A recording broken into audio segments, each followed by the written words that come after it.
I'm Cody. I'm Tom. And I'm Gemini. And today we're going to be talking about Kiznaiver. Kiznaiver is an anime that's aired in the... must have been spring of 2016? Right? Yeah?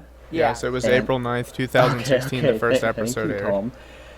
And it's an anime about a group of 7 high school aged characters who all get this thing implanted in them called the Kizuna system, which causes them to share physical pain.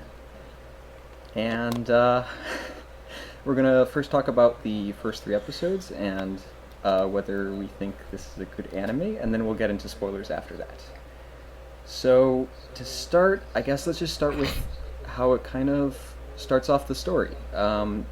We have our main character who is kind of emotionless, and he has a cute girl who's his childhood friend who seems to clearly like him, and he gets bullied by all the people around him, and the girl's not cool with that. Oh, he also doesn't feel pain. That's pretty important, isn't it? Yeah. That's the most important part. It also starts off actually with a flashback that's later, like. Yeah. His name's also Agata Katsuhira, and the cute girl is Takeshiro Chidori. Yes. Yes. And and then they introduce the next guy, who is Tenga. Hajime Tenga, and he is a delinquent, basically, and he makes a deal with the main character that he'll go help him out, prevent him from getting bullied, and in exchange he'll get money, basically. I don't understand why he's a delinquent. Well, I don't know. How is he a delinquent? He seems like a good guy to me. Well, it sounds like he doesn't show up to class very much, and everybody acknowledges him as being the mad dog of whatever the prefecture they're in is called. Yeah. I think that's just because he's a good fighter. But I don't think because you're a good fighter you don't go to school.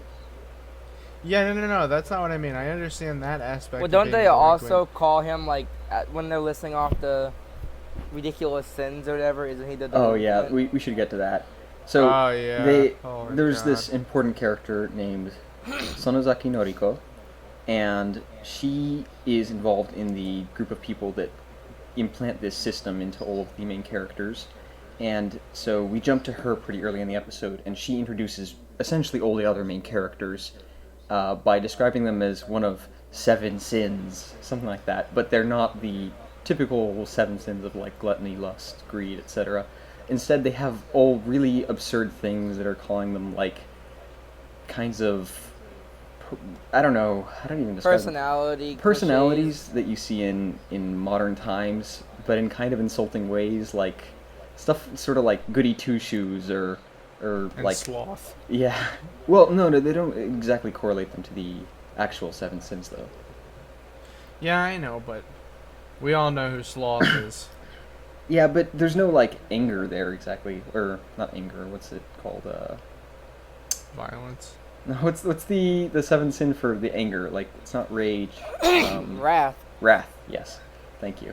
I don't know. There you go. Maybe Cody knows his unless shit. Tenga's supposed to be wrath. Do you think? I don't know. That's entirely maybe. possible. I don't But, know. anyways, so, Hmm. like, the main character is introduced to the girl who's, like, running the organization or whatever.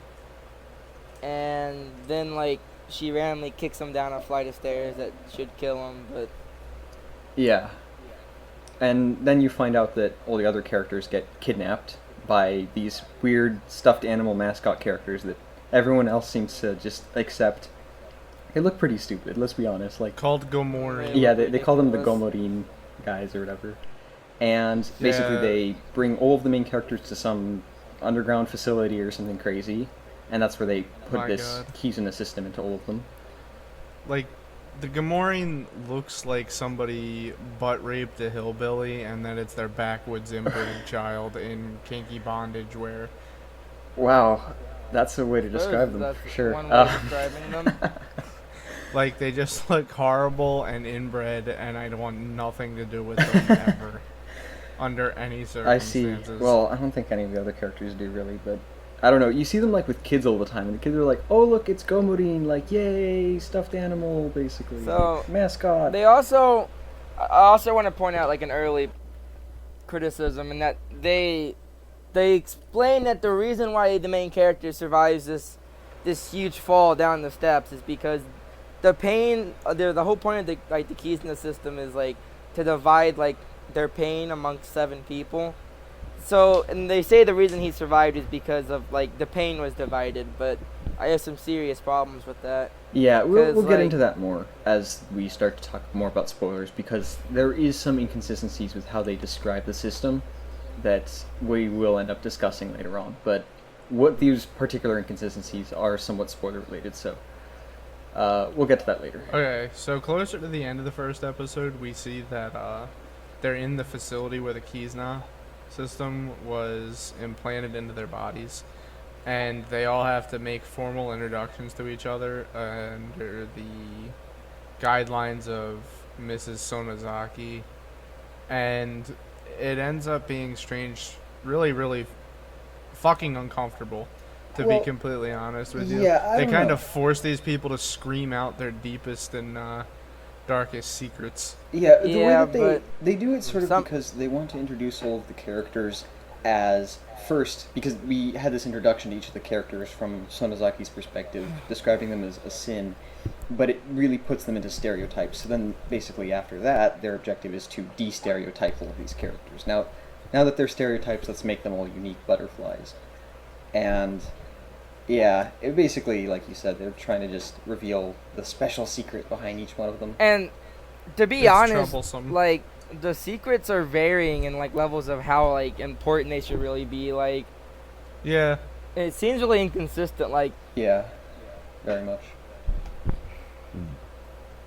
because like one Then of we them.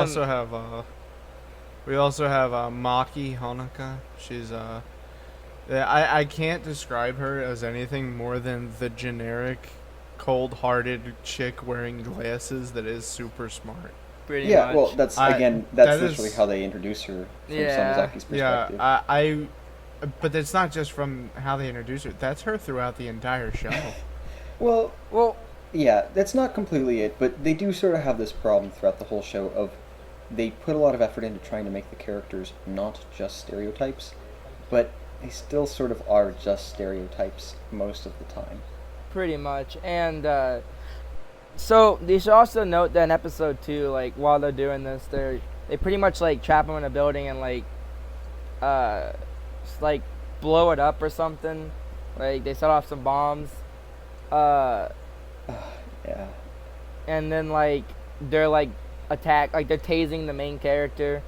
Who's, Yeah, like, which hurts all the chained other up. characters because they Mhm. share pain, like we were saying. Yeah, and they're threatening to like kill them, technically speaking, if they Yeah. do not reveal their Guys. personal secrets. We completely forgot to mention the worst character in the fucking show. Worse than Gamorine. Her name is Niyama Oh my Nico. god. Worst Yeah, fucking degenerate retard scumbag Oh my god. that's So ever this been this guy, he really invented. hates Nico, but Cody and I are Actually- both big fans of her. Actually, I She's- think she's one of the best characters in the show, to be perfectly Yeah, honest with she's you. well. They introduce her as like being super eccentric. She like believes in fairies and all this stuff. And her big secret that they reveal in this introduction episode is that she actually doesn't believe in fairies, but she thinks that she's such a perfect person that she wants to act in like eccentric ways so that people like her. Pretty But much. she still she's- is really eccentric, and so when she like finds out that people still like her, even when they find out that she isn't actually trying to be eccentric, even though she just naturally is eccentric, that she's like really appreciative of everyone else. And she's just a really cute character in general. Her like reactions to every scene is really She funny. has and all very, sorts of she has stuff. really I'm enjoyable sorry, but expressions. idiocy is not cute. She's I- not really an idiot though. She's implied to be fairly intelligent. Like Yeah, When actually Multiple Yeah, times. later on there are a decent number of times, not like constantly, but there are times that they show that she isn't an idiot. In episode 3, there's a moment of that where okay, so Yeah. she might not be an idiot. She acts like a complete fucking moron. yeah. Feel better now? So guys? we should also mention there are 2 characters we haven't gone over at all yet of the main cast. There's Yuta Sugihito, and he is kind of like cool playboy character. He's tall and has a narrow face and talks Looks with kind older of like girls. a cat. Yeah, He's yeah, a little always like a followed cat. I around feel by like he looks more like by a fish. two though. girls.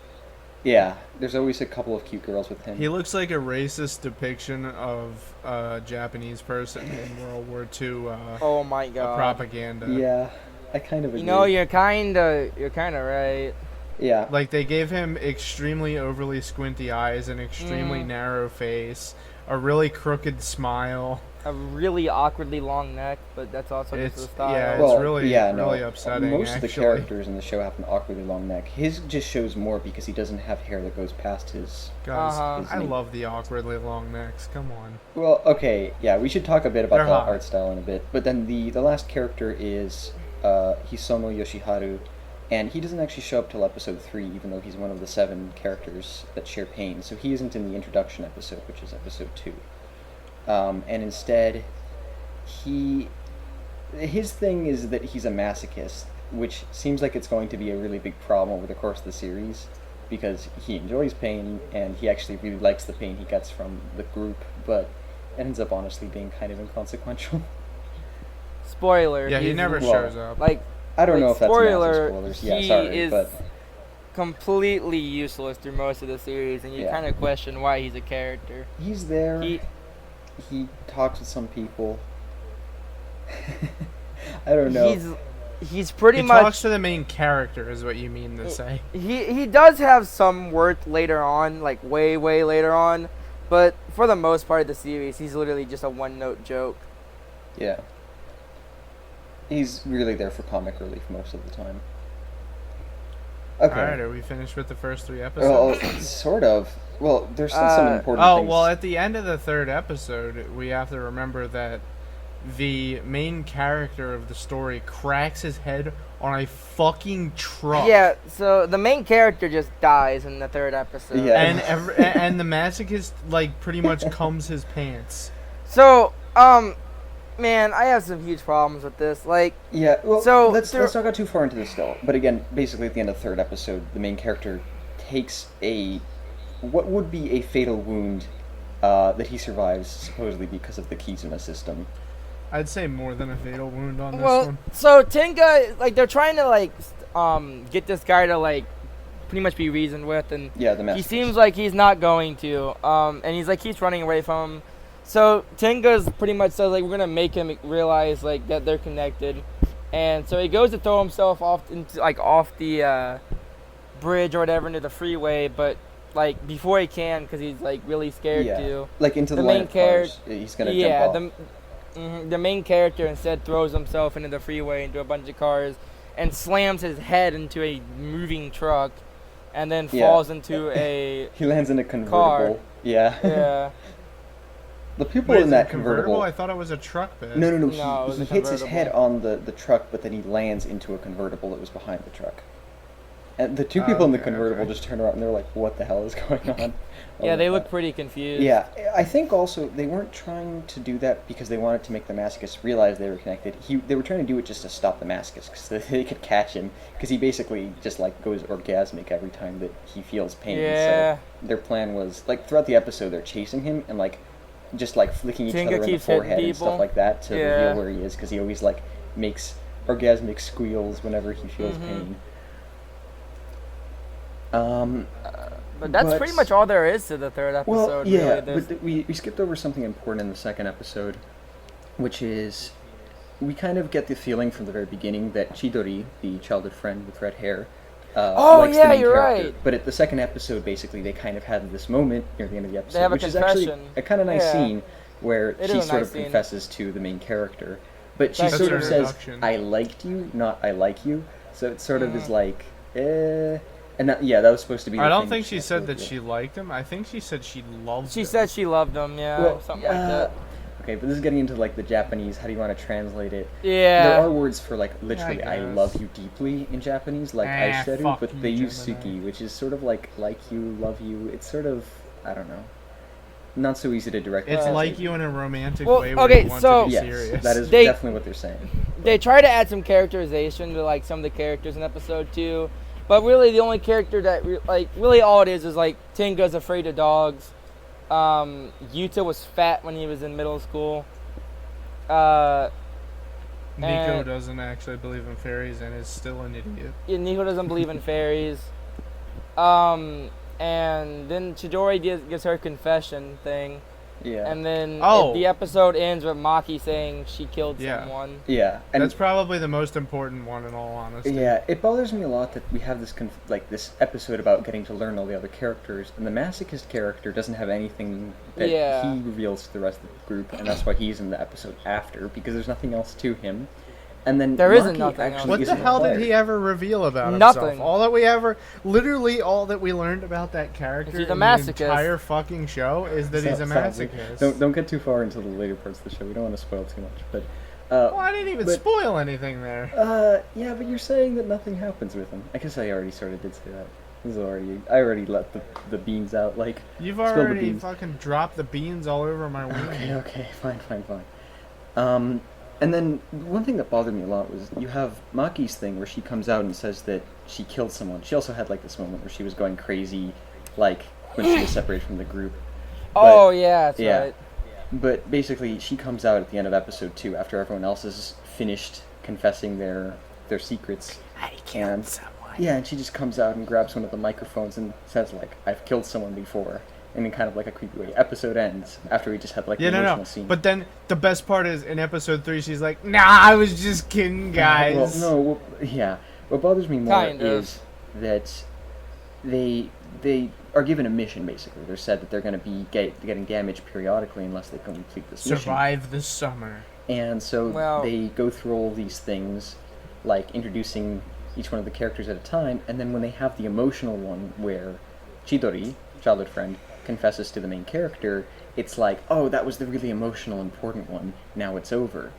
And the main character has some things that he Maki says too, and all that stuff. Mhm. And then it's like, they get this, there's like holograms that appear around where their wrists, where the Kizuna system's inserted. It's like, they get like the scar on their wrist. It's like this hologram appears and says like, mission clear, you won, you did it. And then Maki comes out and does her thing, and it's like, wait, so she wasn't required? Is she just not important? Is that what you're telling me?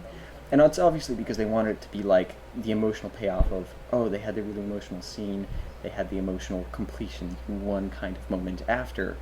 But then they still had this moment after that, where it's the bombshell, the cliffhanger, like, she killed someone. Oh. You know, it would be even better. She said that, and then even more confetti flew out. Oh, yeah, that would I be would really have really liked amusing. that, but that would have ruined the like emotional buildup they had there. So, that's the pretty much the first 3 episodes. Now I guess we can just start. Yeah, well, no, we should Yeah, talk. we're going to have No, spoilers. no. in the Okay, next before we do part. that, we should really quickly say stuff a tiny bit about the directing and like Oh, team behind right, it. yeah. And then Yo, we should give that's all you we should give a guys. vague idea of Okay, so- should you watch this generally speaking and then get into spoilers because this is obviously if you haven't seen it. Yeah, Do you- so should you watch Kiznaiver, this? Kiznaiver is done by Studio Trigger, who are known for Kill la Kill, Inferno Cop. Eno Battle? Yeah. And if you Yeah. don't know what Trigger's about, Trigger basically is Gynax 2.0. like Yeah, Gynax after pretty Gynax much like started all the talented people from Gynax left and formed Trigger. and more or didn't less. Gynax did, Didn't like, Trigger Gurren also Lagann. make Inferno Cop? Yeah, they I said well, Inferno 2 Cop. people at Trigger made Inferno Yeah, Cop, so it's yeah, sort 2 of people. technical. Yeah, what else? But They also did how did Little only Witch 2 Academy. people make the best anime ever made? Oh, shut up. But Two. oh, they also yeah, did Little Witch they Academy also did that. and Yeah, Witch Academy. Yeah. Eno Battle and Space Patrol with Duduko. And I think that's pretty much everything they've ever done. They haven't been around for too long. And no, they really haven't. And so the director is Hiroshi Kobayashi, Yeah. who has actually not been a director for anything other than Kiznaiver. This is his Yeah. first project. He's been involved in other things. He's but, been involved in a lot of other Yeah. things, but he's never been But, the lead like, minor. director. like they didn't pick up some random guy and make him director, but Yeah. this is the most important thing. it He's seems like ever mostly done. wait no hold on, I take that back. He was actually the director for another anime, Kimi no Iru Maki. Oh, okay, yeah. that's just wow. But it's just an You know, OVA. the It's a 2-episode melodrama. OVA. So yeah, I'm gonna say I've read some stuff by the creator. Like I read things that the writer of the manga of that series wrote, and that is a very melodramatic series. I have not read specifically Kimi to Hiromachi. Um, Guys, you have to but make sure that you point out that this is just the first time that he's directed an entire series Yeah. other than the other show. Well, Because it he's was an been an OVA. episode director and Yeah, yeah, we no. were saying he's done other minor things and worked on. He was other also things the and bigger assistant than director those in studios, Shingeki no Bahamut. but oh, I kind of like that one. Bahamut, yes. Yeah, But That's other fun than that, he's mostly done a lot of storyboard stuff. yeah. Well, it makes sense in a way that he's done storyboarding because some of his setups for like in terms of the composition of some scenes is actually quite good. Like Yeah, one scene that definitely. sticks out in my mind is when all of the characters meet in the secret facility and they're talking with Sonozaki and Sonozaki's explaining the Kiznaiver system. You have this moment where the main character is tied to a table where he was just being operated on and later gets electrocuted on. Sonozaki's across the room. And so the main character's sort of in the middle of the room. Sonozaki's at the other end of the room with like crazy computer tech stuff, and then all the other characters are at the back of the room, and you get a scene where Tenga, the delinquent, is freaking out and has a really extreme sort of posture that he makes, and you get this sort of forced perspective, elongated scene where you see Tenga in on one side, the main character on the table in the center, and then Sonozaki all the way in the back. But the perspective is like extremified, so that Tenga looks particularly big and Sonozaki looks particularly small. And the way they're positioned like gives you a really good view of this room and sort of the feeling that you're supposed to get from that scene. And Yeah. it's honestly kind of a cool scene. And honestly, minor, but- the confession scene in episode 2 was actually quite well directed. Yeah, it was pretty good too. But then there's all these little things that they do, like what we've talked about before, you and I. But in episode 2, during the confession scene, the main character is actually on a basket being held by a crane, and there's a moment where the crane drops like downwards, but then the basket crashes into the building where all the other characters are standing on top of, and so like it like shakes the building that they're on. But the problem is that it's like the basket moves downwards, but then somehow it just gets propelled massively forward towards the building. And there are ways to make that work and be logical, but there isn't really like a good reason why the basket moves forward like that. They just didn't like think it out, or they just assumed people wouldn't notice and stuff like that. They wanted to get Chidori on the basket with the main Yeah, so character. a chance for her to jump into the basket. Yeah, which Mhm. makes sense. I get why they wanted to do that, but it just also gives a weird feeling to the scene. And it's one of those you can- takes me out of it because I noticed it kind of things. You can honestly sum up the direction in Kiznaiver pretty much by saying pretty much he took a lot of really he had a lot of really cool ideas for what would be really good scenes, and he just kind of did them. Like there wasn't a lot of thought put into a lot of the scenes. Yeah. It seems like he wanted to make like really awesome like shots and stuff, but not really like have the writing to back it up. Yeah. There's one other scene that really bothers me that's in the first episode where all of the characters meet again in this room I was talking about. They had that yeah. cool looking scene where when all of the characters, the 5 other characters that aren't the main character and Sonozaki, when they appear, you have a shot where the main character is in the center on the table, you see to the back wall of the room, but it's completely dark, and then 5 lights, like 5 spotlights basically appear, and all the other 5 characters are standing there. But that really bothers me because all 5 of them are like standing perfectly spaced apart. They didn't realize any of the other characters were in the room, and they're all surprised to be there. It's not like a door opens up and they all walk out and they're confused. It's like they were standing there in a room that has lighting on the other side, but to them it was just completely dark, and now that there's light on them, they're in the scene. But Yeah, it doesn't make and- any sense. Like, they would have had to be standing there, being completely complacent, catatonic, basically. Then the lights turn on, Yeah. and now they activate. Like, it doesn't make sense. You can tell by that scene the director wanted a really dynamic shot of like the rest of the characters all showing up via the lights on them, but he could have just done it in such an easier way to not break my like suspension of disbelief. Like, Yeah. it just like There's just a lot of minor things like that it keeps on happening throughout the show, and they're never major, I would say, but it's a lot of those little, like, I can see how A lot- stylistically you wanted to do that. And, like, I'm guessing the idea there is sort of like in a play, for example, that in a play, if there's no light on a character, they're not in the scene yet. Mm-hmm. And so you kind of get that feeling, but it's not, like, sufficiently artistic in those ways and consistent with how they do that for it to feel like an appropriate cue to be using throughout the series. Yeah. Because it really only happens that one time, and same with other things in the show in general, that if this was something directed by Ikuhara, like Revolutionary Girl Utena or Penguin Drum or Yurikuma Arashi, I would totally understand that because that director is completely about that sort of stuff, and that stuff is everywhere. So it kind of feels thematically appropriate, but in this show, it doesn't really come off that way. Yeah, it doesn't. They also there's a lot of exaggeration in this, but which isn't a problem because that's kind of a trigger, like, style. Yeah. Like, Kill la Kill was very over exaggerated, but the problem I have with Kiznaiver is that it also tries to take itself serious with its, like, plot. Like, the whole science behind the Kizuna system, they take it very seriously, and they try to constantly explain it to the viewer, like, why it works and how it makes sense and stuff.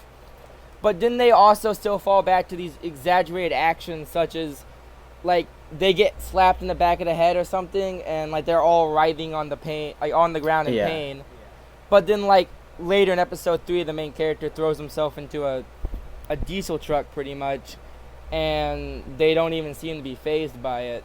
Yeah, So it's not very consistent with it, and there's just a lot of, like, why aren't characters just feeling like playing from like, common occurrences?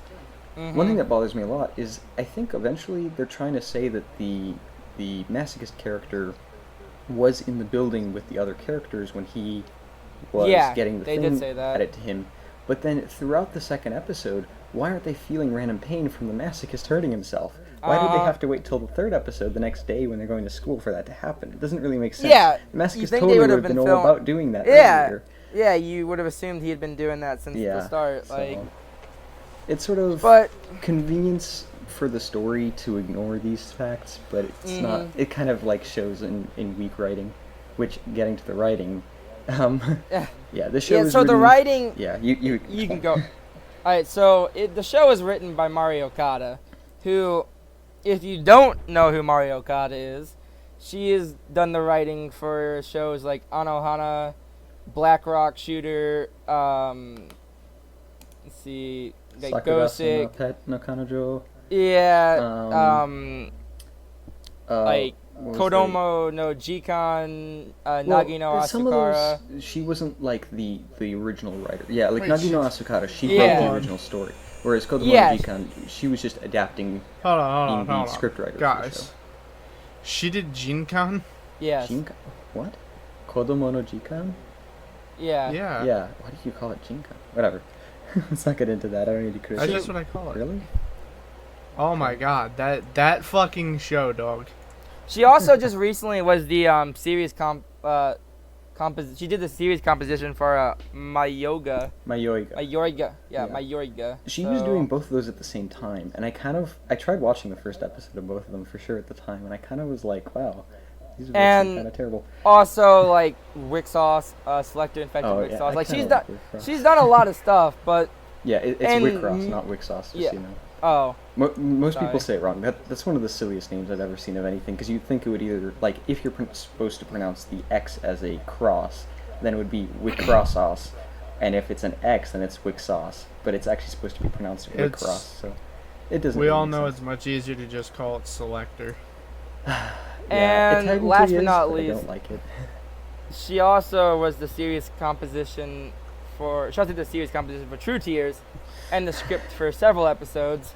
Yeah. And Yeah, the big thing to get out of this is she's really into melodrama, which, if you don't know what that is, it's essentially, melodrama is drama that takes place between characters that is drama that you might not be able to understand because it's absurd usually. It's not because there's actually important things going on, but more like there's misunderstandings between the characters, or characters are too It's- embarrassed to talk about the problems, so melodrama arises. And it's, I normally refer to it as drama for the sake of drama, and not so much for the sake of advancing the plot. yeah. I refer to it as drama where there is two characters, and there is an over-exaggeration on feelings and emotions. And Going back to also, Wikipedia, are we? like normally during like dramatic scenes, characters kind of act out of character a lot. And Yeah, sometimes it's just pretty not out a of very character. it's not a very well written like format in general. I'm not a big I fan don't of know. Some melodrama. people are really cool with it, but a lot of people aren't. I love it. But God. so that's Mario Kada. She was the writer for the script. The sound direction is actually quite good. Yeah, Because I would agree there. Kiznaiver. Well, we get to the opening, and it's like great opening. Oh my Yeah, God. the opening That's is definitely awesome. the highlight of the sound direction, but that's a little separate from the rest of the series. But the music was done by Yuki Hayashi, who has done the music for shows like Boku no Hero, Death Parade,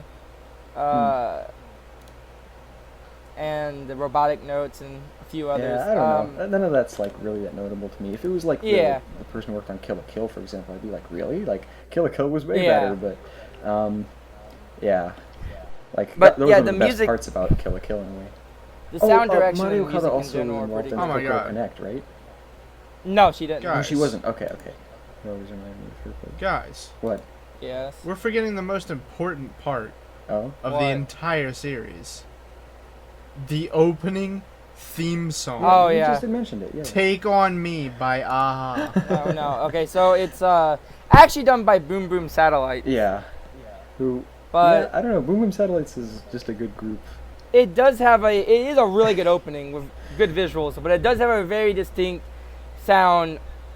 It sounds a lot like Take on Me. Like, yeah, Well, like it's like Take on Me, but it has a very different like tone and kind of atmosphere to the song. Yeah, But, it's yeah. a lot more subdued in the vocal more department. electronic, I guess you could say. yeah, definitely electronic, but it It does reminded have me of Tetris. yeah, the opening's really solid. Yeah.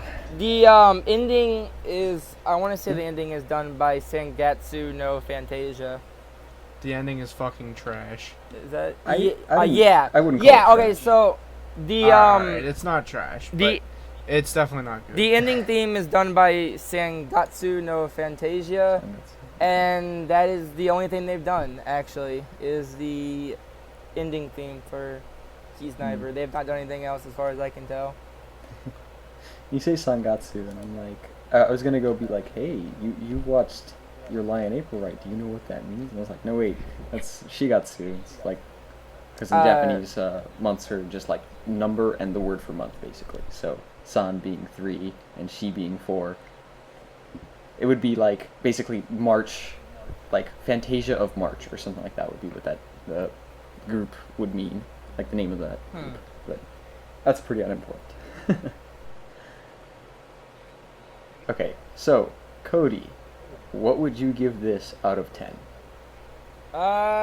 6, probably, maybe Okay. 5.5. It's not awful.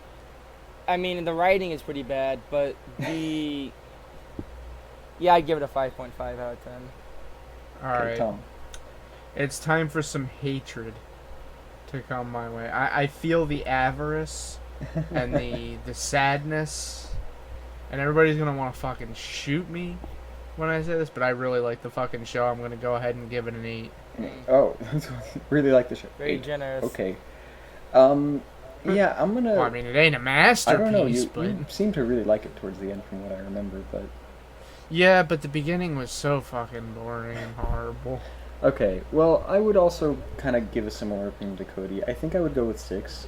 I think some of the aesthetic aspects of the show are really quite good, and it has the same sort of style of animation as a lot of other trigger work, which is just really solid and Actually, it I bounces should. around in a really pleasing way. Yeah, it should be noted that Kiznaiver has a very old school Gainax feel to the animation. It's very I see what you mean I by don't that, but I would say the best frame of reference for what the animation looks like is something like Little Witch Academy and Kill la Kill. Yeah. It's very similar Yeah, to how that's those fair. two look. it's very good at like movement and exaggerating like You know, this actions show, and stuff. when I was watching it, it always reminded me. I'm sitting there like, wow, this really looks like a different show to me, but I have no fucking clue what that other show is. But Well, yeah. It just feels like something Alright. nostalgic to me. Oh, like something old. I see what you mean. But Yeah, no, it just have you seen Kill la like Kill? I watch the show and things are happening and I'm like, wow, I've totally already seen this show. Have you seen Kill la Kill? I have not watched that all the way through actually. Because I don't know if I had to compare it to anything, Little Witch Academy and Kill la Kill, like I said, are really. No, I mean the similar. way that it looks. I think it has better. specifically. You I mean think like- it has better animation than Kill la Kill. Well, just the I don't know. aesthetics. Kill la Kill's spotty. I Very would say. spotty. I love. All right, never mind. This isn't about Kill la Kill. This is about Kiznaiver. So I guess we go in the spoilers now. Yeah. Well, really quick. now we I think we enter should say the spoiler wait. Just slightly for that, I should say, I think if you are not bothered by melodrama, or you are not bothered by the characters after watching an episode, like the way that the characters are kind of stereotyped, and you are at all appealed by the aesthetics of the show, you probably will enjoy it. I don't think that Yeah. it's just being bothered by the characters and how the story's kind of presenting itself early on completely killed a lot of the enjoyment for me, and I could only really appreciate the aesthetics. I'm Well- pretty much the same. Guys, I hate to tell you this, but our should you watch score is exactly 20. Wow. Exactly? Well, because you were 8, 6, and 6. Yeah. Well, Cody said 5.5 actually, so like slightly below a yes. Oh, you can't give a fucking why 0.5. can't you? What? Why not? No. We use whole numbers in these I am parts. in favor of Now you're just trying to fuck me. real numbers are superior, Tom. Let's be honest here. Alright. We're gonna have to use imaginary numbers on this one. Alright, so I guess we just start by discussing like the direction. I guess we could start with like what would you like to kind of Well, yeah, I don't know. Well, we already I don't talked think about we the need to talk direction about every quite a single bit. moment in this show, but just Yeah, what that's are true. what's worth talking about long term. Okay, I think this is something that you keep on wanting to talk about, so I think we should go to it right now. The problems with the Kiznaiver system. in Oh, yeah. So the Kiznaiver. Kizna system makes no fucking sense. It's just they keep Yeah. trying to make sense out of it, and I would be all right with the Kizna system if it was just this idea, this system, but they never tried explaining it. They're just like, here's what it does, deal with it. Yeah. All right, cool. It's I trying can deal to with that. Surprise you often by adding in new rules that you're like, oh my god, this changes everything about how this thing works. But it kind of sometimes adds in rules that it then ignores, and it sometimes adds in rules that you kind of go, that doesn't make sense though. One of the biggest See, ones it's okay was early on. when Okay, go. It's okay when they add in rules. I'm fine with that. What I don't like is when they suddenly remove rules conveniently. Yeah, well, they never explicitly remove those rules. They just ignore them. No, they just don't apply them ever. Yeah. Yeah. Well, the biggest They one. They being- break their own yeah, rules. I think the biggest one being the one that they introduced early on, which is the you can avoid people dying by having the pain shared, which implies that like the physical damage to the person is being shared. Because obviously, if there's enough physical damage to a body, that body is dead. Doesn't matter Yes. who it is. Like, and people But don't that die is- from pain very often.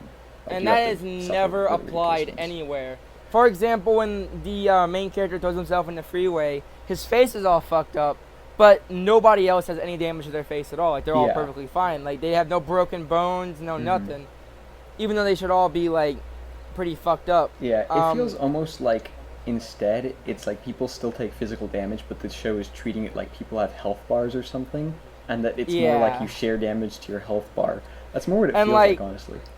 And there's another scene that, at first, like, Jim and I was like, oh, maybe it's, like, only, like, a 2-story drop. So Tinga, like, pretty much falls, like, I want to say Yeah, about it was 10 in stories. Episode 3, right? Yes. So he tries to jump from like they're in this huge apartment complex, like high-rise thing, and he tries to jump from one balcony to the other, and he like misses and free falls, and from the way it's like the perspective of it, you can't really tell if it's like 2 stories or like not that tall. However, later in the series, you see that it's actually about 10 stories. Yeah. So he just fell about 10 stories onto his head. Well, he onto landed a into bush. No, he but- hit trees. Yeah. No, he hit a bush. He didn't hit bush, trees. He yeah, hit a it was bush. not a tree, but And still. That's plenty of cushion. I disagree. I think he should have probably died, or at least been a busted up mess. But Yeah. it's never Yeah, addressed, and no well- one ever mentions it. It's just a comic Guys, relief. come on. We have to understand that at some points in this show, they are going to just apply anime logic. Yeah, it's just kind Well, of yeah, but cartoonish, like see, over-exaggeration. the problem Like, here. this is fucking Tom and Jerry shit. Yeah, no. But the problem is that they keep trying to address the Kizna system and explain how it really works and why it's a real thing, and they're really trying to make you get behind like the realism of the science and shit. Like, they're really trying to overly explain Yeah, well, the Kizna they never system. try to explain it scientifically, but they try to make it logically consistent, like it's very believable. I think they do that for one reason. Filler. Yeah, so Yeah, I can't respect anything as that as an excuse. Like, Yeah, same.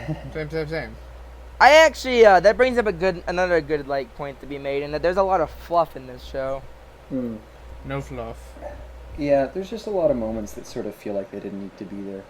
They No. kind of give me the feeling like there's one moment, I think it was in like 8 or 9 or something, where we see Sonozaki The seaweed going people. through, like, walking through this space that's like this building that we find out later is where all of the there used to be this is important, there's a previous group of children, not like same age as these guys but like much younger, that were given the Kiznaiver system. I think it was 19 children, and they were like 5 or 6 or something. They were pretty young, and the main character and Sonozaki were part of that group, and they're part of the only 2 people that like kind of survived it in a sense, but everyone else got kind of like mind broken, or well, actually no, only a few got mind broken. Like, It should also be stated that the actual original like reasoning behind the creation of the Kizna system was to share emotions. However, they discovered that instead of sharing emotions, it shared pain instead.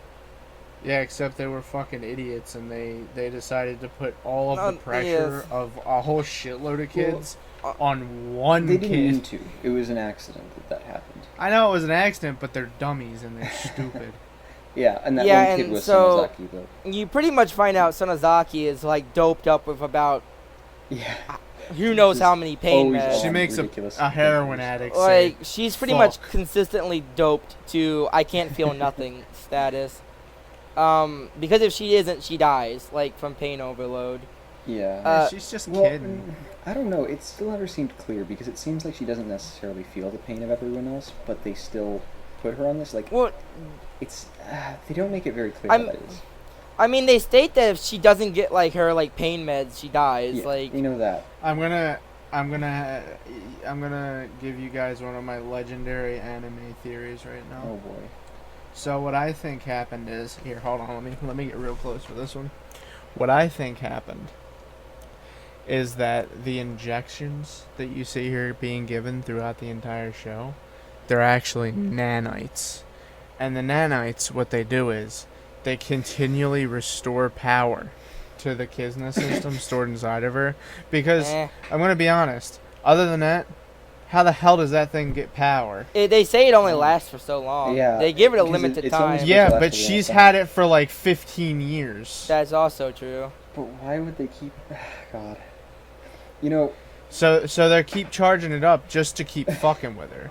So you see, the mayor, this short little midget bald dude, Yeah, who's behind that? he's actually, it's actually a huge conspiracy against Sonozaki to constantly make her feel like shit. Wow. So that's actually a pretty good point. Like, I actually, they did mention that the Kizna system can only, like, work for, like, a summer, right? Like, a few months, and then it... Yeah, it only lasts for a certain amount of time and then it burns out. How the hell does hers still work? Yeah, The main- And all say, those brain dead some of what you fucks. said makes a lot of sense. That doesn't change The the fact main- that there's no good reason why that would be the case, and the fact that it's really just you've tied up a few of the loose, like, random plot holes in the story with a reason that doesn't make sense in the rest of the story. Like, but it's like what you said is really plausible, though, in a sense. There's nothing in the story Yeah. that says that doesn't make any sense. It's just absurd and wouldn't be a good element to add to the story. I'm glad you guys like my Also, my anime theory. So, being a bit of a snob, I also gotta feel like... I do gotta, like, point out the fact that I find the animation to be really subpar at times, like, woefully so. Yeah, I don't know.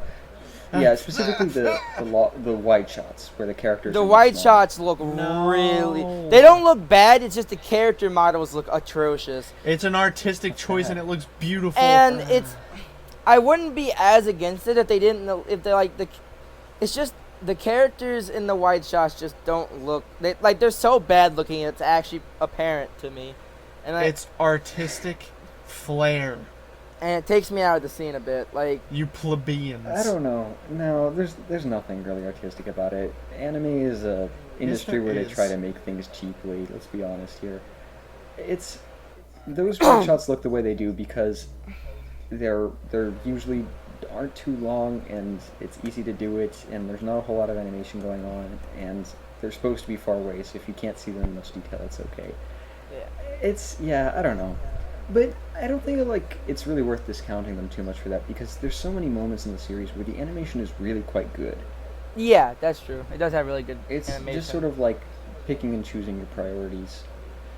Guys, let's not forget your guys' favorite part of the entire anime. The seaweed part. So there's a part where in the show all of the characters are just standing by a river. You find out Maki just got fucked, and they all jump in the dirty, filthy river. It's a beach, not a river. And it's a beach. It's like and they actually pick up one character and just pelt him head first into the they fucking spike his ass into the river. Tenga grabs the masochist and runs to the shore and just literally spikes it into it's the like he's water. holding a battery. It's awesome. And the animation is ridiculously exaggerated, but I can totally dig it. Yeah. You get a lot of wide shots there that are kind of bad. Yeah. No, the really problematic moment though is the one where they. All right. Yeah, you explain. So Maki gets it's kind of a bittersweet feeling the way it's implied, I guess. But at this point they're able to feel emotions, sort of. It's not really explained why. They're just they can feel emotions now. So they feel this bittersweet. Yeah, they feel this bittersweet emotion from Maki, and I'm like, oh, we need to go see her or whatever. So. And when you see them in the water, this is very important. So you see them the shot beforehand. You see them in the water when they're going, oh, we can feel this bittersweet feeling coming from Maki, and because Maki opted to just not go and swim, she's just sitting there at the beach. They all turn and immediately run back, and it's important to note that none of them were shown to be underwater at any point in the shot. Yeah, they were knee deep, or maybe a little bit more at best. Except for the one guy that was spiked into the water. Yes. And then, so when they show up to Maki, they're all covered in seaweed. Somehow. Drenched. They're just covered in it. There's at least three large pieces of seaweed per character in that scene. Yeah, and then, then the next scene, it's all gone. But you see a ride shot, and you don't see any of them, taking it off, so it's just vanished. Yeah. It's just sort of the seaweed magically appears and then magically disappears. It's like the haunted seaweed. Yeah. It's okay. Now, in this scene, if you're not a complete brain dead monkey, what you did is you filled in the blanks using your head and realized that at some point in between the shots they went underwater and were covered in seaweed. And it did not, in fact, magically. Teleport onto there's the no characters. Reasoning for them to because they weren't deep enough to swim and they were running back, so why would they have gone underwater in the first place? Different if they wanted to wash their hair in the water. But if there was a shot you don't know. where we saw the beach, the shore of the beach, there was a lot of seaweed and we saw them looking like they were going to go deeper into the water, then when they come out they have seaweed on them, perfectly fine. You can just have a single shot of the seaweed even, and that would give us this idea of, they might get seaweed on them. It makes that make sense. But instead, it's just sort of they come out of the water and there's seaweed all over them, and we don't know why that happened or how. Why would they have gotten seaweed on them? Why would you want to get seaweed on yourself? You want to know how it happened, Gemini? How, Tom? There was seaweed in the water and they went underneath of it. But when they go underneath of it, we're never showing them going underneath it. You don't need to. It's between shots. You can use your brain. But the whole point of animating something is to show. Yeah. Yeah, and they were showing something else while it was happening. The biggest problem to me about it is just the fact that there's this whole It's thing. It unnecessary. doesn't really make sense, but they didn't need to have the seaweed on them. Why was that necessary at all in that Yeah, scene? it wasn't. Because it was cute. No, it wasn't. It wasn't, just was though. pointless. It just was, I thought it was cute. Some girls covered in water and seaweed. Man, that's pretty hot. it was two of the girls. The rest of them were all guys in I that scene guess. anyway. Hey, So I can play for both teams. alright, so anyways, we should also note no. that We didn't finish this though, because then there's this problem of we were addressing them getting the seaweed on them. The seaweed disappears off of them because we see a shot of them, and then it jumps back to Maki. She says something, and then it jumps back to them basically, and the seaweed's just gone. And it's like, wait, Alright. so they were supposed to have taken it off, all of that seaweed, all of them separately in like that 2-second cut. What? You know what I'm really upset about? There was no scene in that scene, a micro scene, if you will, where they played with a sea cucumber. Because if Nico had played with a sea cucumber in that scene and it spurted its white goop out all over her, I would have genuinely had more respect for her character. Wow, I would have had to. Is that really the I would word have you should be had- using? Yeah, respect.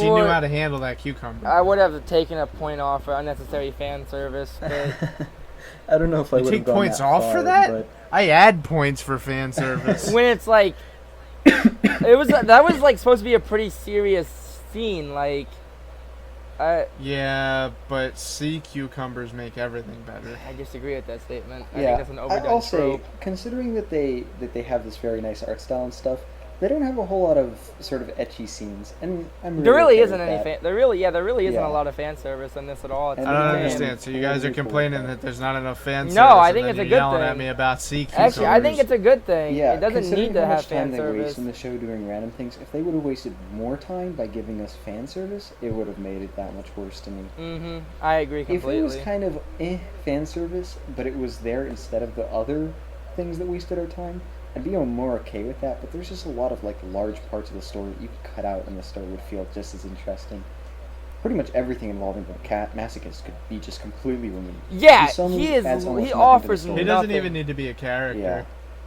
Yeah. He's literally I just. love him so much. He literally just sits around in a scene and he just looks happy vaguely, and occasionally they play the one note. Oh, he's a masochist. He's like perverted. Yeah. They had thing. one. Like, the worst part is they introduce him, and he like has a scene where he talks to Sonozaki, where they're explaining like when he got the Kiznaiver system installed, and she asks like, "What is it you want?" And he says like pain or something like that, and she says, "Well, what is it that you really desire? What is the reason why you want pain?" And he says, "I want stimulation." And it's like, oh, so this is getting into the heart of the problem. This is actually somewhat interesting. Not like really that interesting, but it's at least it's something. But then that never really comes up again. It's never important in that same way for the rest of the story. And a scene that really infuriates me a lot is near the end of the series. Like, there is an opportunity that is given for the masochist to explain why he is the way he is, but he doesn't. They literally just don't. They could have like given this character some reasoning behind like why he is the way he is, Yeah. and they just say fuck it. Skip Like, we're over not it. going to. And it's just. All right, guys. Uh, Next, we need to talk about your second favorite scene in the entire anime. The scene where they're all sitting in a unmarked laboratory, and they're all looking at a bunch of fancy computer screens doing their sciencey gooblagook.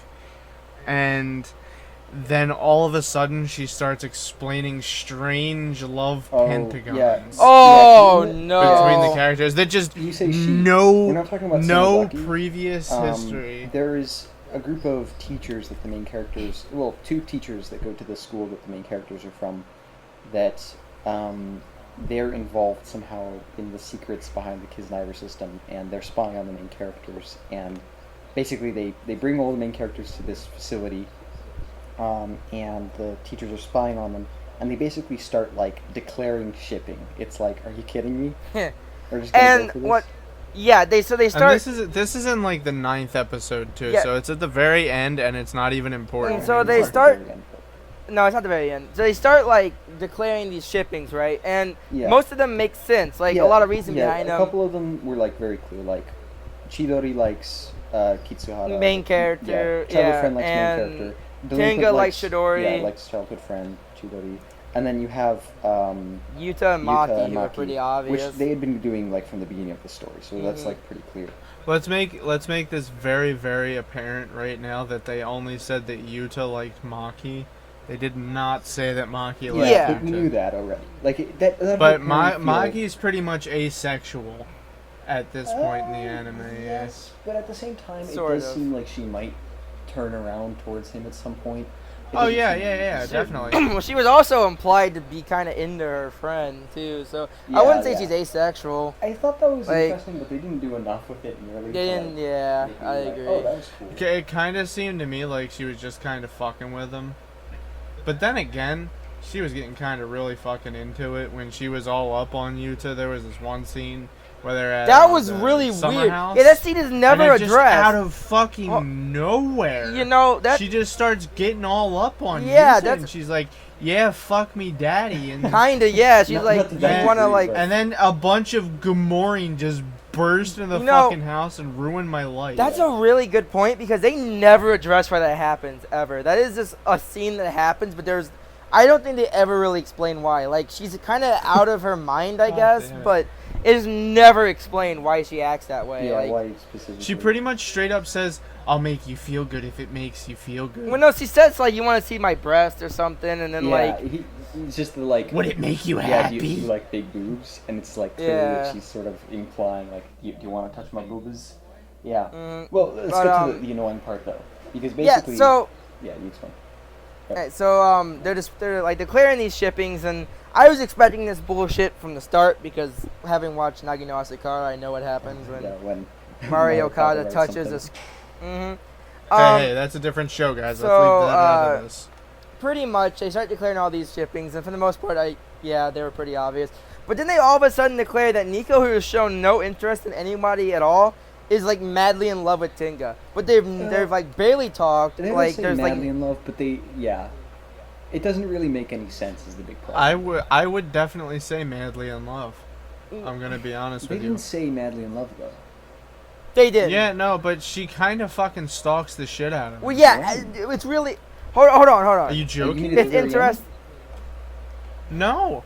I mean, every single moment when you see them together after they say that they should. Yeah. So after. She just fucking stalks him hard. So after. like she's just hiding around corners and shit, all right, looking at him. Well, they're together after. Okay, so anyways, after they declare this, they like pretty much like coordinate this like situation, like it's like a typhoon or a hurricane or something outside.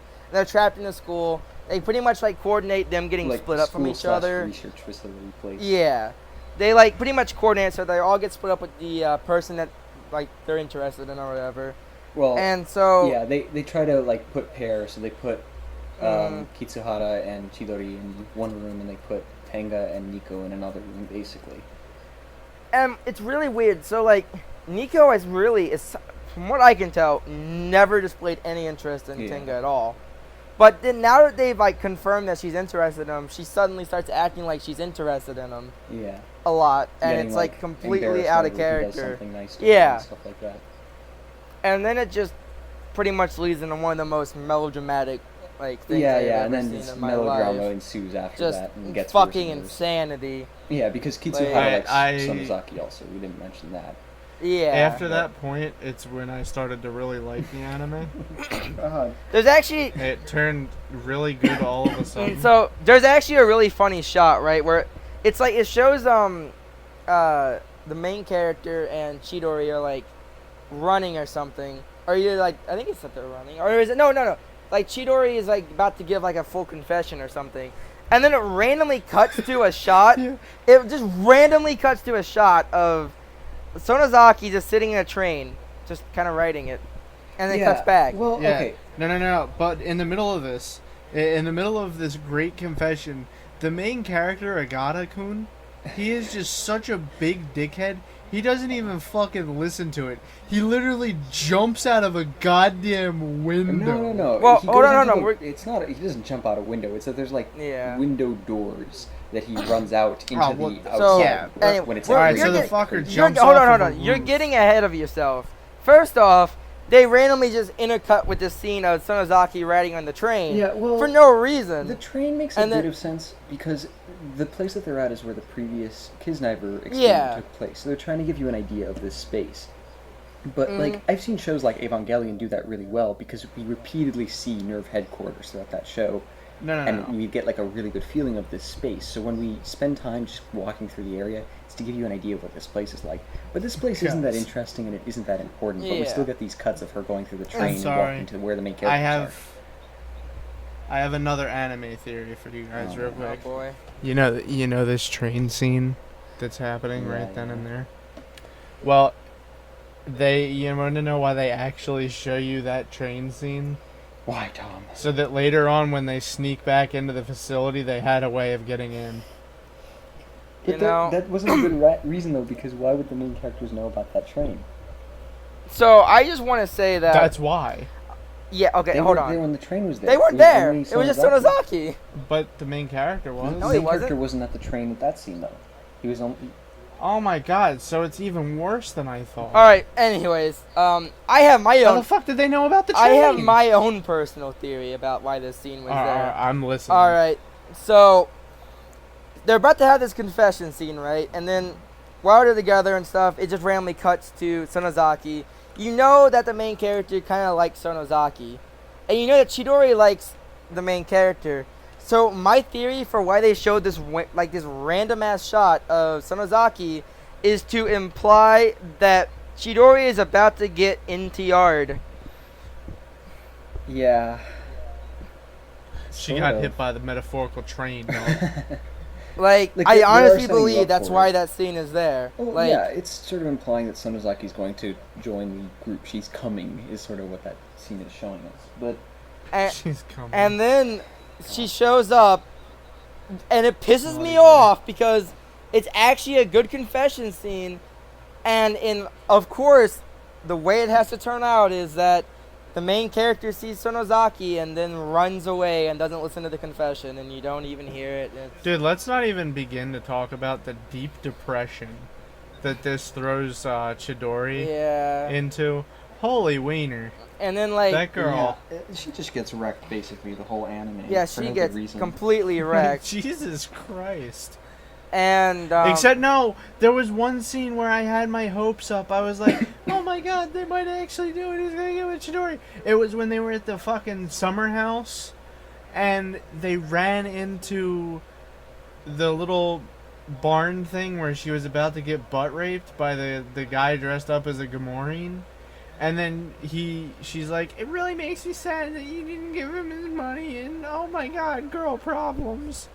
And then the main character runs in there and goes, you're gonna have to give me my money back. yeah. It's making her sad. And then he carries And it's her like, back. oh my god, he really does care. about Yeah, it. but, But then you find out later on that no, fuck you. Yeah, whatever. oh, but Bitch.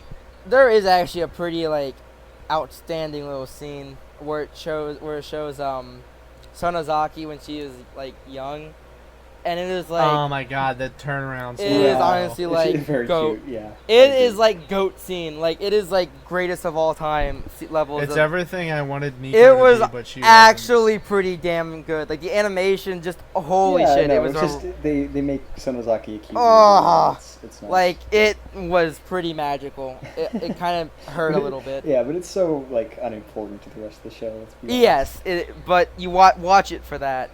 Trust me, it's worth it. Such a good scene. Yeah, that adds like 7 points to Cody's score. But I actually screamed a little. It hurt. It should also be noted that there's like this weird creepy ass scene with the mind broken children all grown up. Oh, yeah. Oh lord, oh, Oh my lord. god, they look so funny. They look though. like some frontal lobotomy Yeah, patients no, from the seriously. 1950s, Oh my god. dude. Yeah, They look they're just so, like Holy catatonic shit. sitting on a group of chairs together. Yeah. And when they hold their arms out and their eyes look like that, I was genuinely afraid for their the like main facial character. expression Yeah. is just somewhere between like happy and like discontent, like or not Yeah. discontent, like apathetic. Yeah. And it just they look Yeah. so funny. Oh my god. they look pretty ridiculous. They were trying. Funny? What is wrong? They have a really exaggerated look. They look off putting. Yeah. Like Dude, All right, come on, guys. If they had ended the show right there, where you see the brain dead people, Okay, and no. then the main character just starts bawling his Yeah, I eyes out, kinda- that would have been a great ending. I to kind of that would have show. liked that. It would have been a better but, ending see, than that what we wouldn't have been got. satisfying, but it would have been emotional. I think that's the big difference. Yeah. Like, Not it that would the be ending we fun. got was I that want a big satisfying either. emotional finish. Yeah. And so I pretty don't much know. the ending is like, so they have this huge melodramatic, like this is like this almost tops Mario Kata's other melodramatic scenes, to be honest. Like You think so? she went, it was pretty crazy, dude. Like I wouldn't it call was- the ending melodramatic. It's just no. absurd. I'm talking about when they're all in the rain and shit. Like I'm going back to that. 'cause- Oh yeah, and they're dying from love. See, that Yeah, doesn't and quite. they're I all- wouldn't call that melodramatic as much though. Like, the drama in there feels appropriate. Like, it is intense, and it makes sense why it's intense. And it's like it is built up to over the course of the story. It doesn't feel like Yeah, it's thrown yeah. in there just to be like, oh my But- god, feelings. it kind of, I mean, that kind of like whole episode beforehand was like set up through like kind of melodrama with like implying that Nico suddenly likes Tenga and stuff, which adds like extra like unneeded drama, really. Like I actually They manufactured it, is what you're saying. kinda, I actually really did enjoy that episode, but it is pretty like Yeah. ridiculous in the grand Convenient. scheme of things. It definitely 'cause is it like was- the good part of the show. Like, kind of like Oh, 8, definitely. 9, 10 is like the best part of the whole Mhm. show as a whole. and like Okay. So, I feel like we skipped over this, and we have to talk about it. And it really bothered me, and I hated it, mainly because I hate this character, because she's the worst character in the show. We all already know what I'm talking about. How many episodes did they spend on that crazy, retarded, fucking Maki side route It of was the only, like, story? Two. 2? Yeah. 2? That's too many. I disagree. I kind of liked it. It gave her character Jesus, more. it was horrible. I don't know. It was a complete waste of time. Had nothing to do I with the feel like- Kizna system. The only thing that it did was explain what happened with Maki in the second episode. Yeah, It gave but Maki needed backstory I don't to know. make kind of. it's it- better to characterize characters It was than horrible. not. I guess you don't. could say. I disagree. It gave her characterization, something a lot of the characters lacked. I kind of. I'd Oh say my my God, only really I big problem is hated it didn't it. feel conclusive by the end. Like, I mean, it was a pretty cliched fucking story, like we've seen a million times. Yeah. But It was just terrible. honestly, it does feel kind of She had, overdone. I wrote manga with friend. Friend died though, and I feel bad. Yeah. No, Oh, no, no, that's We great. agree that it's kind of like something we've seen before. Been there, Horrible. done that. But it doesn't change the fact that it. But Horrible. it does. Really It dumb. does. It does give her character some characterization. Some characters in that series go the They could entire have series given without her any characterization. characterization that was better than that. Yeah, I won't disagree. Yeah. But at least it was That's something, true. and it was actually trying to make her character more And I- than Yeah, just a but- cliche. Okay, so here's what I propose to you. How come her, one of the worst characters other than Gamorrean in the I thought you entire hated Nico show, more than those two. got... Oh, no. I like Nico more than Maki, Oh, okay. by Okay, far. nice. But Maki is like scumbag piece of shit Wow. level in this fucking show. I fucking hate Really Maki. interesting. I She kind of is like. by far the worst. I kind of ended up liking her a bit. But by here's the what end. I have to propose to you. Why did they spend 2 episodes on her generic as fuck piece of shit story that I didn't give a flying fuck about? But then every other character doesn't even get a fucking episode. That's true. I don't know why they That's did that, fair. or why they Yeah. chose her character in particular. Like, But they you know who did. I want to know about?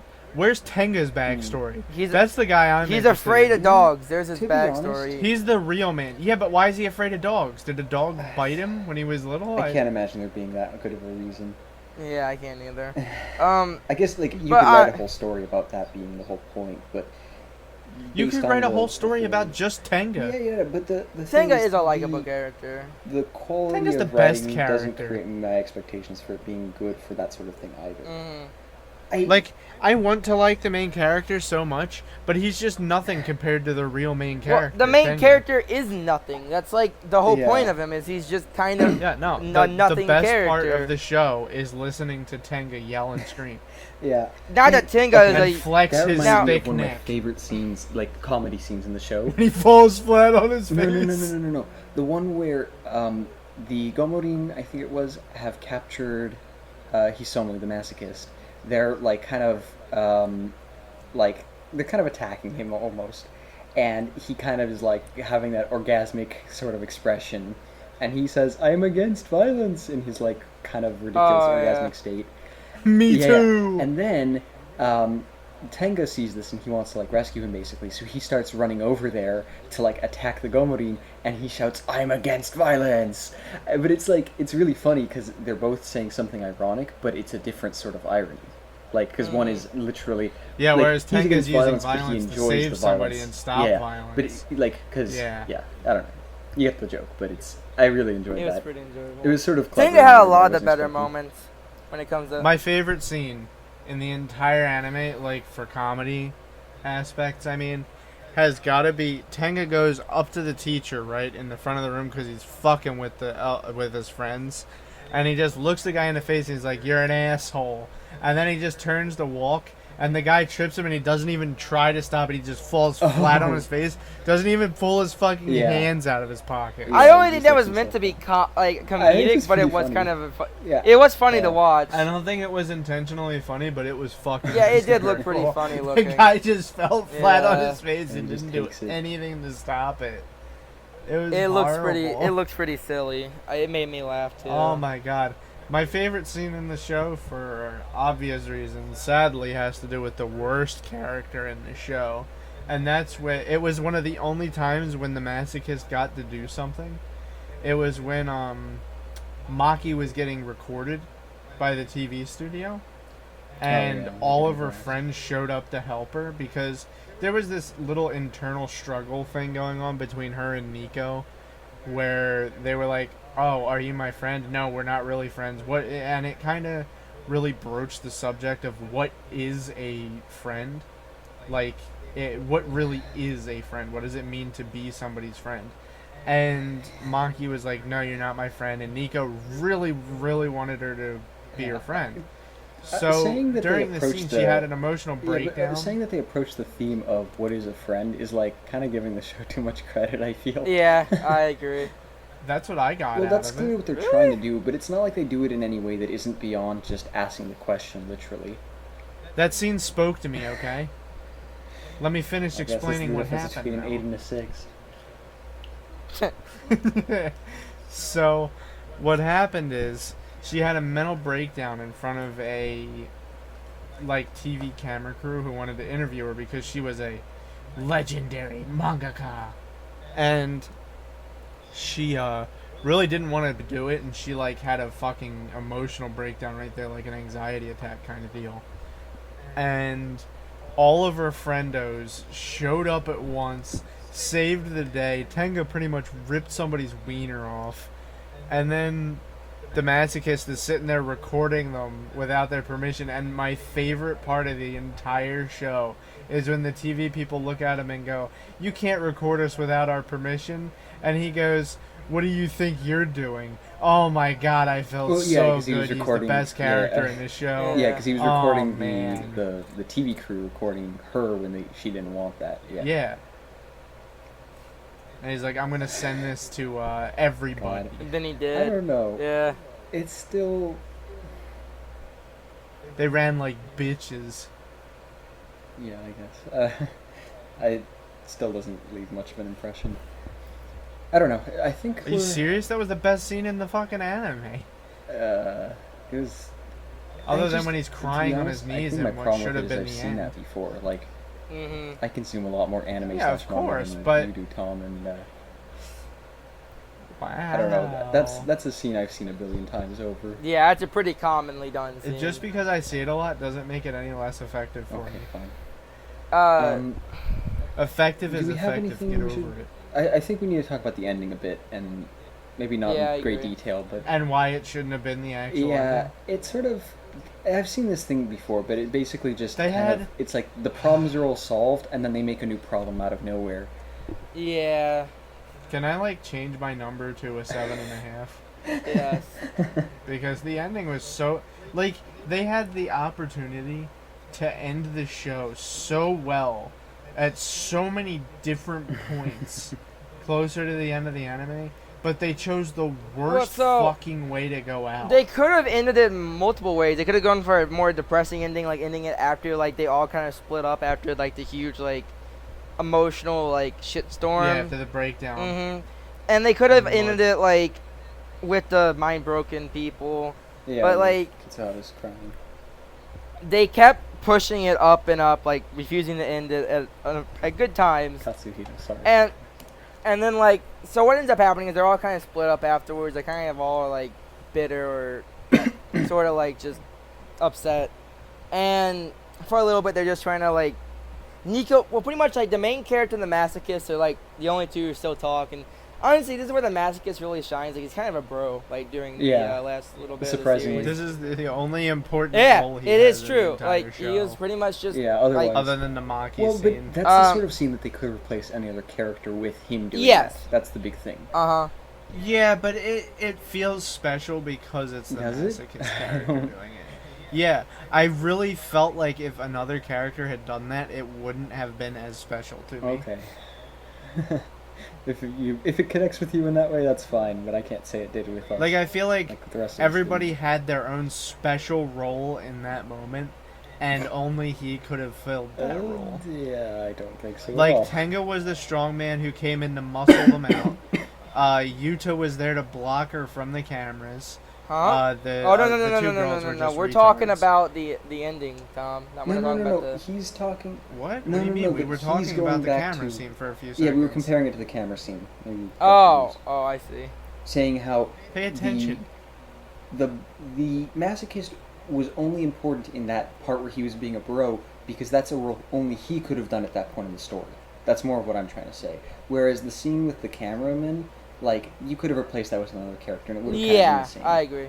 You Whereas could have done that with anybody. like everyone else, it made sense for them to have split up, but for that guy in particular to have still been a bro.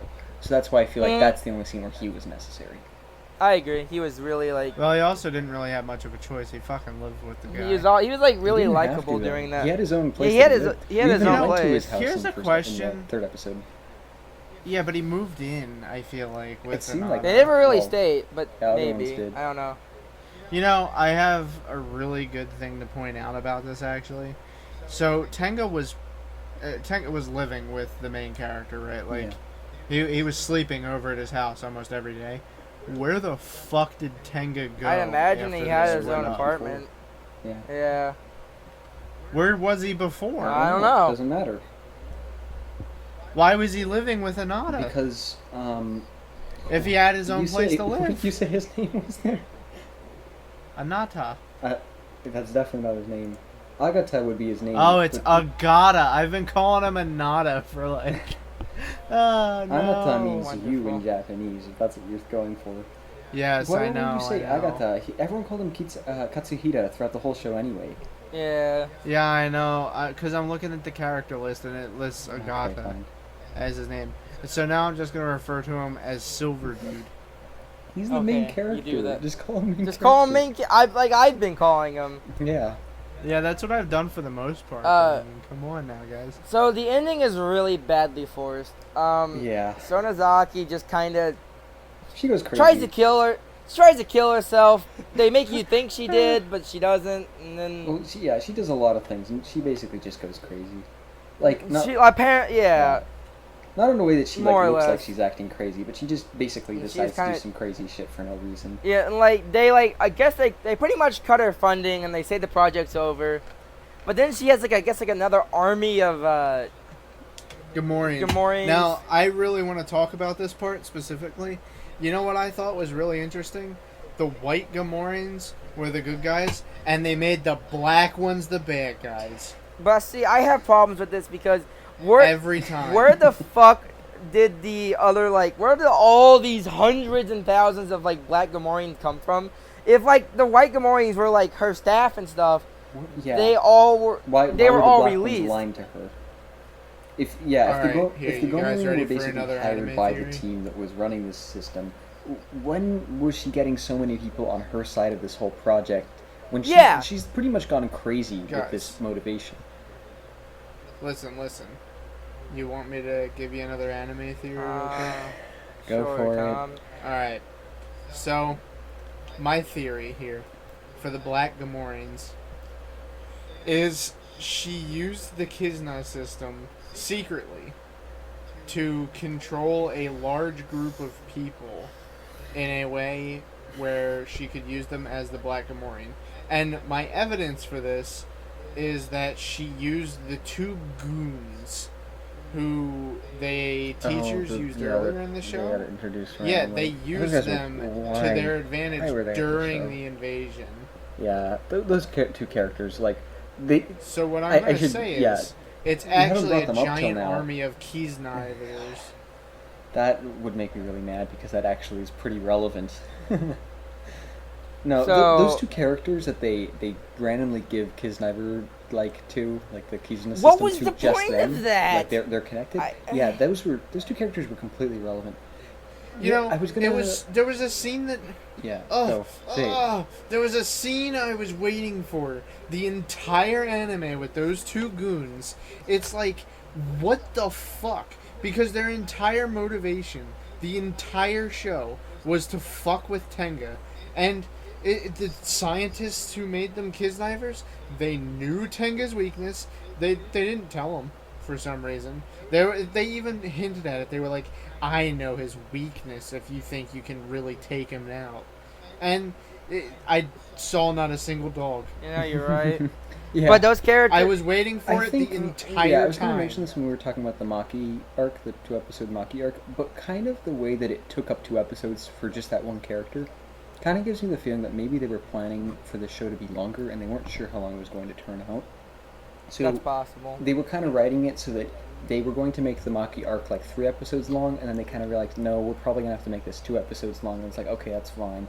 But they might have tried to have made the show much longer as a whole, because I could see how you could have elongated some other parts of the story, and some of the characters that we didn't go into too much depth on, you could have, like we were saying, Tenga didn't get any explanation for why he's the way he is, neither did Nico or Hisomu, but they all seem like characters that they could have done that for, and they did sort of feel like they had some of the characters that were in the original Kiznaiver experiment, that they could have become relevant, like, because they even had this one girl who they showed when they were like kids, that she seemed like she could have like come back as a semi-relevant character towards the end of the story. And so, like, in that sense, I kind of see, like, maybe they were thinking it was going to potentially be 2 seasons long, and they were writing that with that in mind. And then, as they kind of got halfway through, right around the Maki arc, they started realizing, no, we probably can only get 1 season of this. That's possible. I can see where that would be the It's case. just, I guess, but you have to think to yourself, you have to go, oh, we might not get a 2nd season. Let's just write as if we have only 1 season. Yeah. And then we'll think about the 2nd season later. You know why? Because that's what you're supposed to fucking do. Yeah, I agree, So, to be honest, but... But anyways, the ending is a complete point. It's awful. She, like, turns the whole city, like, she connects all of them magically with the Kizna system. Sort of. She was, like, in the process of making it happen. Yeah, and She wanted it. then to happen. she gets on top of that bridge you see all the time. Yeah, it's a cool bridge. It is a cool bridge. The first time you actually see it. Yeah. And the main character and her pretty much, like, fall from the bridge. Several stories in the water After explosion. after explosions. And And many emotion. then, like, I guess semi time skip. Then everyone's together. Maki and Yuta are a couple. Maki is, like, super creepy, kinda. Chidori and Tenga get together, but it's not really something you feel good Yeah, about. it's not 'cause 100%. literally It's just sort of like seems like it's just that's what's happening. It's just a rebound. Like Yeah. like Tenga Like, is for real, literally if a they were to rebound. make a 2nd season, I would want every character except for Tenga and Chidori to be completely removed from the show. And then like Nico is just kind of like, oh, I'm gonna get him eventually. Yeah. I'll wait my turn. yeah, she's like, I won't lose. Yeah. And then like, Except she doesn't know that she's already lost. and so at this point, like, you discover that I guess Sonozaki had the ability to just magically like give away all the pain that she's been storing at a whim. Like, Yeah. It's sort of like is implying Oh, that that she was had like so fun to an see. emotional block that she was like holding on to the pain when she should have been able to let go of it. Like it was sort of a pathological problem that she had given herself. But yeah, it's not a very satisfying way to end Hashtag my stories. psychology. No, but even though she's now supposed to have her emotions again, and so is the main character, they still talk deadpan, like they don't have any emotions. I think that's fine. It's So not it- like you should expect them to change instantly. Yeah. Well, I mean, think of it this way: they're used to talking Yeah. like that. Yeah. So it might just come naturally. It was just to kind of a them to little. speak I guess it that was kind of way. like a little pet peeve, but they get together. They make like I think they make like a weird lewd joke or some shit. Like That's Yeah, they're like, let's fuck, pretty much. I don't know. Like then like Chidori gets super flustered over it because she still wants the main character's dick, even though she's technically a Tenga. I guess. She's not technically with Tenga at all. As a matter of fact, Tenga's begging her for it, and she's like, fuck you, you're ugly, pretty much. I don't think that's how that really exaggerating goes. that. Yeah, No, that's not- how it ended. Not that extreme at all. But It ended with Chidori's like, yeah, maybe one day, bitch. She's not even like really addressing him in a way. He's like, because she doesn't really want to. yeah, do you're yes or kind no. of right. Yeah, Like, you're kind she's of just right. sort of avoiding it because she does sort of like Tenga a little, but at the same time she doesn't want to like. She still likes the main character. She doesn't know what the fuck she Yeah. wants. Now she wants the main character, but she's like, should I rebound to Tenga? Should I keep trying to get the main Pretty character? much. God, pretty terrible. But Wow, Chidori's a bad woman. I hate her that's now. pretty much like it, I guess, for like the Yeah. progression of events. Okay, now that we're like getting Alright. close to an hour and a half, maybe we should Yeah, we say should probably we're wrap about this. done. I think we Yeah. our opinions are clear. I Mhm. really want to quickly say though, like if the aesthetics of the show weren't as good as they are in most areas, I would have like this easily would have been like a 3 or 4 for me. Yeah, really, it the would've been a aesthetics 3 or carried 4 us for a me long too. way for me. Well, Yeah, it looked good. hold on. So there's two things that really carry this. It's the aesthetics, and you kind of get this feeling, at least I did when watching it, that a lot of the humor wasn't written into the script. It seems like a lot of it was. Yeah. Mario Kata had definitely written a more melodramatic, more unpleasant, like kind of Yeah. badly written script, Well, and I then don't Trigger. Say badly written. Well, yeah. Well- I don't think it's very well written. No, but I would say it's that she tried to write something that comes off a lot more serious in tone, Mhm. but then yeah, the directing and just general team at Trigger decided to make it a lot lighthearted with its style. Yeah, of they made it animation a lot. humor. And that really carries an extra like Yeah. mile or two. Yeah, I strongly. And the agree. sound design is quite Yeah, the nice sound in my design is pretty opinion. good too. Like it's definitely Yeah. all right. It actually has a. I felt like I was in the room with my boy They Tenga. actually have a pretty they actually have a pretty good soundtrack that's really unnerving and kind of such this. I don't know. uncomfortable- To be honest, Yeah. having seen some other things where I feel like the soundtrack really carries the show, I feel like the soundtrack's just acceptable. Oh no. Yeah, I wouldn't say it carries it, but I think this. Well, nobody's saying it's carrying No, the no, no, show. I'm Gemini. saying the sound Jesus. design is notable. I think the sound design I is wouldn't say notable. it's notable. If we were talking about Reno to Log Range or Kill la Kill or some other shows in general, I might say that, but I don't feel like the sound design in this was notable. Just standard Fair in the enough. way you should expect out of it. Like, I don't know, even something like Wicross, I thought I had some tracks in there that I was like, could Selector. really get behind. Whereas in this, they had that one creepy track that they played a couple, like 2 or 3 times throughout the show that worked in those scenes, but it wasn't like uniquely good in any way. All right, guys. I think it's about time for us to wrap this Yeah. up. So we give like the. Yeah, I guess our total score is now. Our total I score. think it's Well, 19 I now, changed 'cause my you, 8 You, to a 7.5 yeah, it's 19 now, I think. because they should have ended it sooner. Yeah. Honestly, if this show would have been half the length and they would have cut out most of the junk that you could have shortened to, like, make Maki's arc only 1 episode long, and sort of, Add a Tenga arc God. for 4 I feel like you could have cut this episodes. to somewhere between 6 and 8 episodes. And Yeah, cut definitely. out most of what the ending was ultimately like. Like, pretty much the last 2 episodes were kind of crappy because of it. They were um, pretty bad. Yeah. It was Cut off when complete it should shit, the be, last remove some of the episode. bits in between that feel a little awkward. I wouldn't Uh, have been as bothered by the way that the characters weren't as developed as much because there would have been less time to feel like they could have been developing better and stuff like that. And I think I would have liked it a good bit more. But there's enough in there that I'm just sort of about, just sort of indifferent. And don't really Before we focus wrap on it up, I do want to also state that the close-up shots are very well animated. Yeah. They have a really nice shadow design for like the shadows and stuff and lighting. Yeah, I really liked. Tom, you had mentioned this when we were watching it, but the shadows of the necks are like distinctly darker than the rest. Yeah. Oh I my find that- god, Yeah. they look so good. It's They are very weird, stylized. but I also agree it's strangely likable. Like, there's no gradient, is what I think I like about it. Like, it's just solid black shadow. Mhm. Yeah, I didn't. It makes them look manly as fuck. And but it makes also- things look more dramatic, I guess you would say. yeah, Oh my god. It honestly, looks so it had good. really good lighting. A lot of really good lighting. Yeah, and and the you color doing design and stuff like that were all mhm. pretty good. The raining scene was actually quite gorgeous.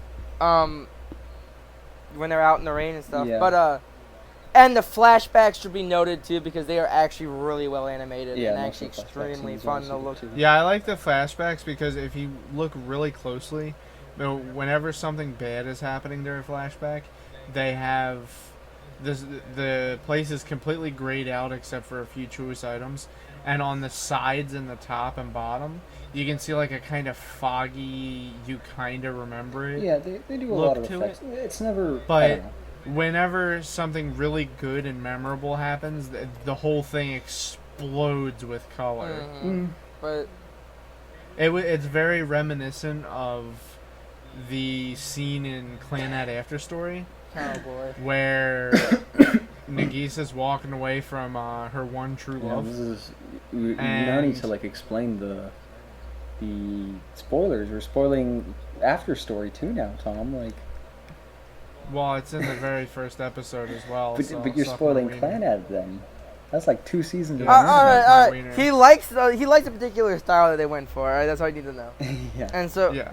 so the combined score, I guess, like of all three of our Yeah, I guess opinions, it would be turned out somewhere around 19. 19. Yeah, 19. 19 out of 30. Is that a kind of maybe you should watch It's it? above average, a little bit. I'd say slightly. that means you should watch it if you're feeling it. Yeah, pretty Yeah. much. It's slightly above average. It's not Like great. if you're feeling like sitting through Maki's arc, All right, you should so watch it. You'll know right. I You'll feel know like- by the third episode if you like it or not. Yeah, I would That's- say if you see 3 episodes and you don't like it.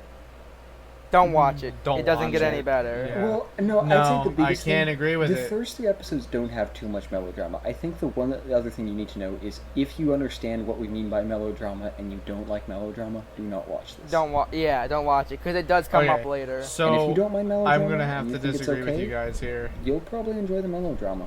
Because Tom, you seem to enjoy the melodrama parts. I'm gonna be honest. Oh yeah, I love it. I suck it And I up like think a that's part of fucking why you sponge. gave it a score notably higher than us. Yeah. I only gave it 1.5 higher than you guys. Well, Come on 1.5 higher than me, and 2 2. higher fuck than him. But I'm gonna have to disagree and say that if you watch the first 3 episodes, you probably shouldn't drop it because the best part is not in the first 3 episodes. That's also the fair. best part but is definitely in the middle of the Yeah, fucking but- show. man. So if you don't like it by the time you watch 12 episodes, Oh my maybe God. you shouldn't be Oh watching God. it. Shut yeah, I up. suppose you could. I guess if that's what you want to go with. I don't know. Alright, like well, I think it's time we wrap Yeah. this Slightly up. above Yeah, average. We just finished wrapping up. yeah. Now we need to wrap up more though, like a Oh. present. You gotta put the bow on too. Oh, that's not Gemini. wrapping though. That's just like finishing touches. All right. So Yeah, of course. I'm Cody. No, I'm no, That's Tom. no. Tom. And we just reviewed Kiznaiver. Talk about awkward. Yeah.